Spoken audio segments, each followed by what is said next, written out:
Excella Education Study in USA assured scholarship. Contact 9881 నమస్కారం గురుగారు. శ్రీమాత్రే నమః. శ్రీ గురుభ్యో నమః.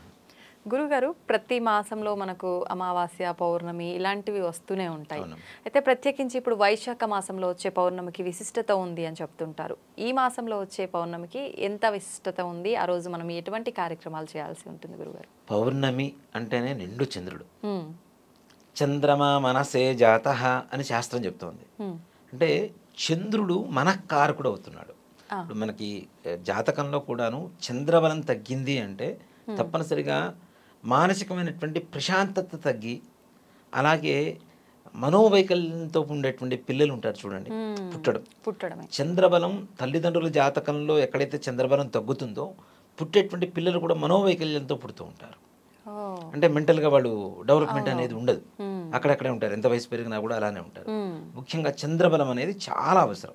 అలాగే మనం వివాహం పొంతన చూస్తాం. వివాహం చేసేటప్పుడు ముహూర్తాలు పెడతాం, లేదా గృహప్రవేశ ముహూర్తం పెడతాం, ఉపనయనానికి ముహూర్తం పెడతాం. వాటిల్లో తారాబలం చంద్రబలం తదేవ అని చెప్పి చెబుతూ ఉంటారు. తారాబలం అంటే నక్షత్రాల అధిపతిగా ఉండేటువంటి బలం ఎంతైతే అవసరమో చంద్రబలం కూడా అంతే అవసరం. ఎక్కడైతే చంద్రుడు ద్వాదశంలోనో అష్టమంలోనో లగ్నాతు పడ్డాడు అంటే తప్పనిసరిగా వివాహం అయిన తర్వాత ఆ దంపతులు కూడా మానసికమైనటువంటి వేదనతో ఉంటారు. అలాగే ఒక గృహప్రవేశం చేస్తాం. గృహప్రవేశం చేసినప్పుడు చంద్రుడు కూడా ఇట్లానే ద్వాదశం అష్టమ స్థానాల్లో ఉంటే తప్పనిసరిగా ఆ గృహంలో ప్రశాంతత ఉండదు. అంటే చంద్రుడు అంత బలమైనటువంటి గ్రహం, చంద్రకారకం అంటే మనఃకారకమైనటువంటి గ్రహమే చంద్రుడు. పౌర్ణమి రోజు చూడండి మన మనస్సు ఎంత ప్రశాంతంగా ఉంటుంది చంద్రుడిని చూస్తూ ఉంటే. అందుకనే చూడండి, పౌర్ణమి ముందు పుట్టినటువంటి పిల్లలకి పౌర్ణమి తర్వాత పుట్టేటువంటి సంతానానికి చాలా తేడా ఉంటుంది. పూర్ణ చంద్రుడు అంటాం, అంటే దినదిన ప్రవర్ధమానంగా పెరుగుతూ ఉంటాడు. పౌర్ణమి ముందు అమావాస్య నుంచి పౌర్ణమి వరకు ప్రతిరోజు పెరుగుతూ ఉంటాడు చంద్రుడు.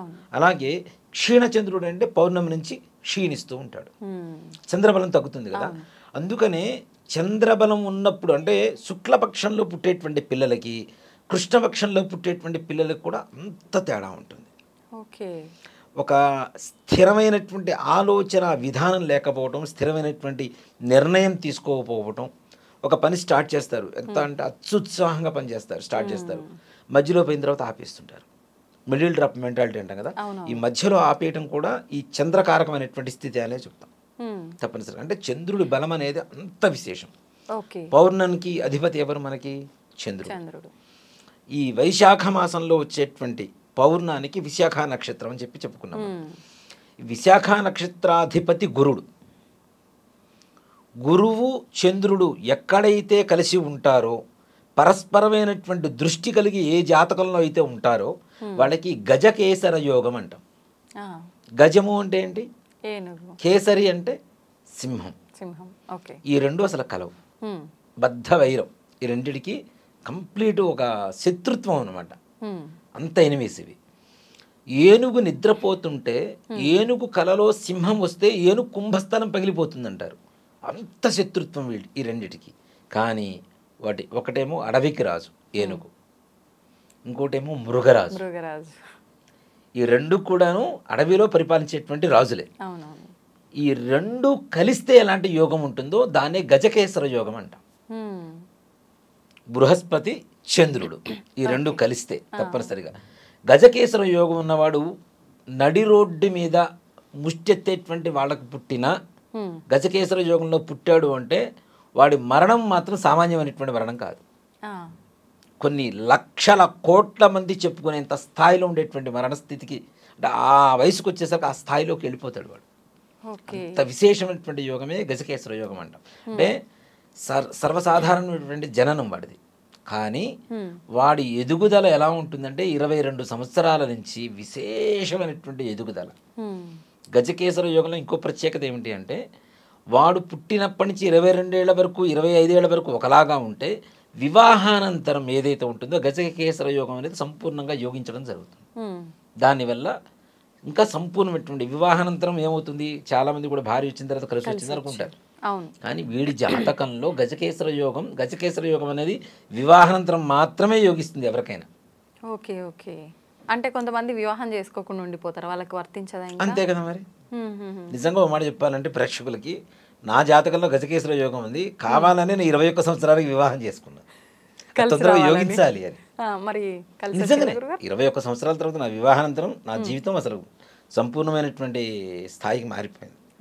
వివాహానికి ముందు నా నెలసరి సంపాదన 3,000. ఇవాళ రోజున స్థాయి వేరు, అది చెప్పుకోవడం కూడా అనవసరం. ఇవాళ రోజున ఒక స్థాయి వేరు. అది ఏంటి అంటే నిజంగా నేను సంపూర్ణంగా నమ్ముతాను.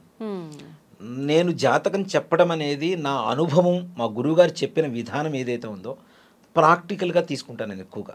నా జీవితంలో నాకు జరిగినవి ఏంటి, ఈ గ్రహాల వల్ల జరిగింది ఏంటి, ఈ గ్రహ జాతకులు, నా దగ్గర ఒక జాతకం వచ్చింది, ఈ గ్రహ జాతకులు వీళ్ళు ఎలా ఉన్నారు, ఒక రీసెర్చ్ లాగా తీసుకొని దాని ఎంక్వైరీ కంప్లీట్ దాన్ని తీసుకున్న తర్వాతనే చెప్తూ ఉంటాను నేను. సో కాబట్టి దాని విధంగా చూసుకుంటే నిజంగానే గజకేశ్వర యోగం అనేది చాలా విశేషమైనటువంటి యోగం. అది ఎందుకు చెప్పుకుంటున్నాము అంటే పౌర్ణానికి అధిపతి చంద్రుడు, నక్షత్రాధిపతి విశాఖ నక్షత్రాధిపతి గురుడు. ఈ మాసానికి మించినటువంటి గజకేశ్వర మాసం అనే చెప్పాలి. ఈ మాసాన్ని అంత విశేషమైనటువంటి మాసం. అంటే దీనివల్ల ఏంటి, సకల కార్య సిద్ధి జరిగేటువంటి మాసం విశాఖ నక్షత్రం ఉండేటువంటి వైశాఖ మాసం. అలాగే సకల శత్రు బాధలను నివారణ కలుగు చేసేటువంటి మాసం కూడా వైశాఖ మాసం. ఈ వైశాఖ పౌర్ణానికి ఏం చేయాలి, దీనికి ఇంకో పేరు కూడా ఉంది, బుద్ధ పౌర్ణమి. బుద్ధ పౌర్ణమి కూడా వైశాఖ పౌర్ణమి. బుద్ధుడికి జ్ఞానం కలిగినటువంటి రోజు ఏమిటి, ఇవాటి రోజునే. కాబట్టి దీన్ని బుద్ధ పౌర్ణమి అంటారు. ఆయన జననం కూడా ఇవాటి రోజునే జరిగిందని చెప్తుంటారు. కాబట్టి బుద్ధ పౌర్ణమి పిలుస్తుంటాం. అంటే బుద్ధి వికాసానికి ఆయన కూడా ఒక మార్గంగా చూపిస్తుంటాం కదా. అంటే రకరకాలుగా కొంతమంది, అంటే రావణాసురుడికి రాముడే నచ్చలేదు, కృష్ణుడు వాడు కంసుడికే నచ్చలేదు. ప్రతి ఒక్కళ్ళు నచ్చాలని లేదు. దాంట్లో చూసేటువంటి కోణాన్ని బట్టి ఉంటుంది. ప్రతి వ్యక్తి దగ్గర కానీ ఎవరి దగ్గరైనా ఉండేటువంటి మంచిని తీసుకుంటే బాగుంటుంది. చెడు గురించి వాడు అనుభవిస్తాడు, అది మనకు సంబంధం లేదు. కానీ ఇక్కడ బుద్ధి వికాసం అనేది బుద్ధుడికి జరిగింది కాబట్టి ఈ బుద్ధ పౌర్ణమి కూడా వైశాఖ పౌర్ణమి. నిజంగా పిల్లలు బుద్ధి వికాసం కలగాలన్నా, మీరు చెప్పిన మాట వినాలన్నా, లేదు మనకి సత్సంతానం కలగాలన్నా, తప్పనిసరిగా పిల్లలు పుట్టాలన్నా, ఇప్పుడు ఎట్లాగో మూఢాలు కాబట్టి మనకి ముహూర్తాలు లేవు కాబట్టి నిజంగా బ్యాడ్ అనే అది చెడు అనే చెప్పాలి. వైశాఖ మాసంలో ఈ పౌర్ణమి ఇట్లాంటి రోజులు వివాహం జరిగితే చాలా విశేషమైనటువంటి యోగం కలుగుతుంది. పౌర్ణమి రోజు వివాహాలు ఉంటాయమ్మ. చాలా మంది కూడాను పౌర్ణమి రోజు వివాహం చేయకూడదు అని చెప్పి చాలా మంది చెప్తుంటారు. పౌర్ణమి రోజున సంపూర్ణమైనటువంటి చంద్రవరం కలుగుతుంది. వైశాఖ మాసంలో గురుగ్రహ అనుగ్రహం కూడా జరుగుతుంది. కాబట్టి వైశాఖ పౌర్ణమిలో వివాహం చేసుకోవడం కూడా చాలా విశేషమైనటువంటి కార్యక్రమంగా చెప్పవచ్చు. అలాగే ఈ వైశాఖ పౌర్ణానికి ఏం చేస్తారు అంటే నైమిషారణ్యం అని చెప్పి ఒక ప్రదేశం ఉంది మనకి. అంటే మనం చెప్పుకునేటువంటి వ్రత కథలు ఏవైతే ఉన్నాయో అన్నీ కూడాను నైమిషారణ్యంలోనే ప్రారంభమైనవి. ఎక్కడ, నైమిషారణ్యంలో సౌనకాది మహాములందరికీ సూత మహాముని చెప్పటమే ఈ కథలన్నీ కూడా, వ్రత కథలన్నీ కూడా. ఏకదా నైమిషారణ్యే ఋషిశ సౌనకాదయ అని చెప్తూ ఉంటాం. ఏ కథ చెప్పుకున్నా ఏకదా నైమిషారణ్యం అని శాస్త్రం చెప్తుంది, ఏ కథ అయినా నైమిషారణ్యం అని చెప్పి నేను చెప్తా. కాబట్టి నైమిషారణ్యంలో ఈ యొక్క వైశాఖ పౌర్ణానికి చాలా విశేషంగా సత్యనారాయణ స్వామి వారి వ్రతాన్ని చేస్తారు. అలాగే మనం ప్రతి మాసం చేసుకునేటువంటి అవకాశం లేకపోయినా సంవత్సరానికి ఒక్కసారి చేసుకుంటుంటారు కొంతమంది. చాలా మంది కార్తీక మాసంలో చేసుకుంటుంటారు. కానీ వైశాఖ మాసంలో చేసుకోవటం వల్ల సంపూర్ణమైనటువంటి ఈ గజకేశ్వర యోగానికి సంబంధించినటువంటి గురుగ్రహ చంద్రగ్రహ అనుగ్రహం పరిపూర్ణంగా కలుగుతుంది. తప్పనిసరిగా. అలాగే లక్ష్మీదేవి అనుగ్రహం కలుగుతుంది. చూడండి, ఎక్కువగా మనం శుక్రవారం లక్ష్మీదేవిని బాగా పూజ చేస్తాం, కానీ గురువారాన్ని ఇంకొక వారం అని పిలుస్తాం. ఏమని? లక్ష్మీవారం కదా. మార్గశిర మాసంలో కూడాను గురువార వ్రతమే చేస్తారు, శుక్రవార వ్రతం చేయరు. మార్గశిర మాసంలో లక్ష్మీదేవికి గురువార వ్రతమే చేస్తారు. అంటే గురుడే లక్ష్మీ అనుగ్రహాన్ని మనకి కలుగు చేస్తున్నాడు.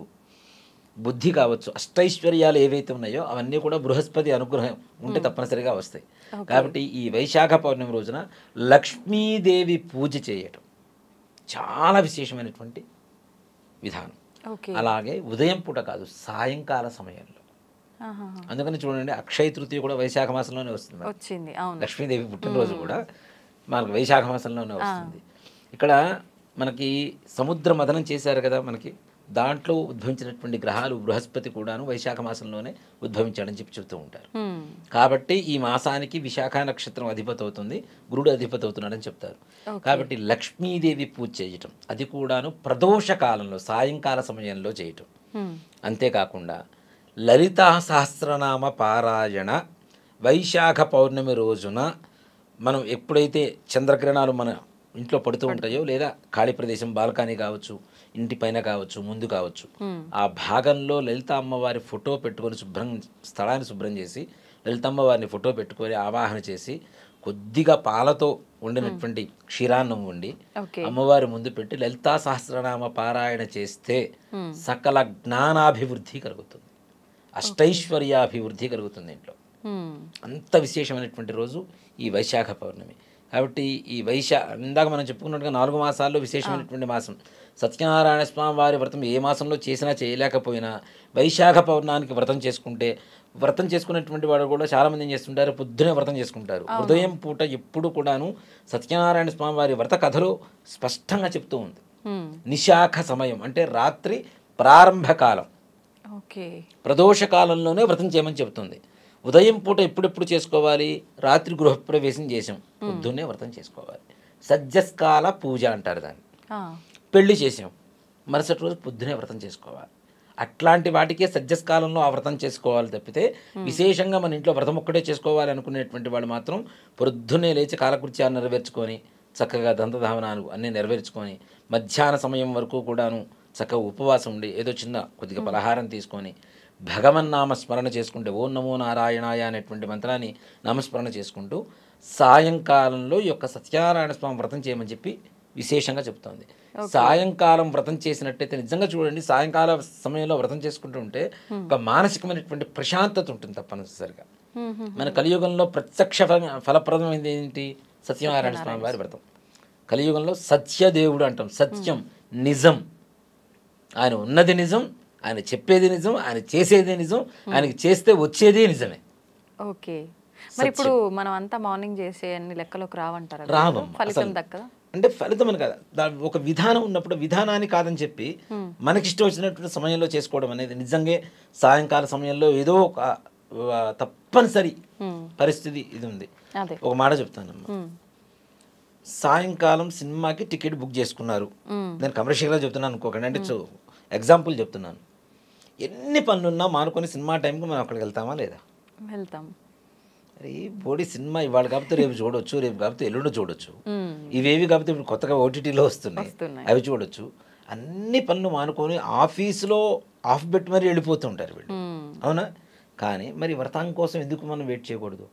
అంటే ఎక్కువగా పూజలు అనేసరికి ఉదయాన్నే చేస్తే, సత్యనారాయణ స్వామి వారి వ్రతం మాత్రం సాయంకాల సమయంలో చేయడం అనేది చాలా విశేషమైనటువంటి ఫలితం వస్తుంది. ఈ వైశాఖ పౌర్ణానికి లక్ష్మీదేవిని కానీ, సత్యనారాయణ స్వామి వారిని కానీ, లలిత అమ్మవారిని కానీ ప్రదోష కాలంలో పూజ చేయండి, అనుకున్నటువంటి సకల సంకల్ప సిద్ధి తప్పనిసరిగా నెరవేరుతుందమ్మా. ఓకే, ఆ విధంగా ఉంటుంది. మొత్తానికి అందరం కూడా తెలుసు తెలియకో పొద్దున చేసుకొని ఏదో ఒక రకంగా తప్పే చేస్తున్నాం. ఓకే, థ్యాంక్ యూ గురువు గారు, మంచి విషయం. శ్రీమాత్రే నమః, శ్రీ గురుభ్యో నమః.